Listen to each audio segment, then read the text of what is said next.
அஸ்ஸலாமு அலைக்கும் ஃப்ரெண்ட். இங்கே பாருங்கள், இது எங்கள் கார்டன். இது இங்கே பறவைகள் வரும், நிறையா பறவைகள் வரும். அவங்களுக்கு டெய்லியும் பிஸ்கட்டும் தண்ணியும் வச்சுருப்பேன். பாருங்கள், இது மிளகா கன்று, குண்டு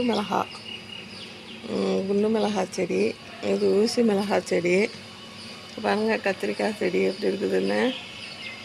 இங்கே பாருங்கள், இது கீரை. அது என்ன கீரை சொல்லுவாங்க, இது பச்சை பொன்னாங்கண்ணி. இது ஆமாம். இங்கே பாருங்கள், மணி பிளான்ட்டு எப்படி வளர்ந்துருக்குதுன்ட்டு நான் இப்போ தான் வாங்கிட்டு வந்து கட்டினேன். மணி பிளான்ட்டு பார்த்தீங்களா, சூப்பராக. அப்புறம் இந்த கத்திரிக்காய் செடி தான் இதுவும். இந்த பாருங்கள், இது கருணக்கிழங்கு. சும்மா ஒரே ஒரு கருணக்கிழங்கு இருந்தது, அது குப்பையில் போயிடுச்சு போல். அந்த செடி பாருங்கள் எவ்வளோ அழகாக இருக்குதுன்ட்டு. இங்கே பாருங்கள், கீழையும் இன்னொரு செடி முளைக்குது. இது இந்த செடிங்களுக்கெல்லாம் லிக்விட் வந்து நான் வெங்காயம் உரிக்கும் போது அந்த தோலை வந்து தண்ணியில் போட்டு வச்சுருப்பேன்.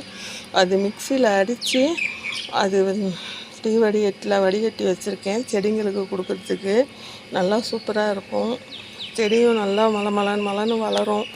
நீங்களும் கொடுத்து பாருங்கள், சரிங்களா? மாஷல்லா. பிகேஎஸ் பிடிச்சிருந்தால் ஷேர் பண்ணுங்கள், பெல் பட்டன் கிளிக் பண்ணுங்கள், துவா செய்யுங்க. இன்ஷா அல்லாஹ்.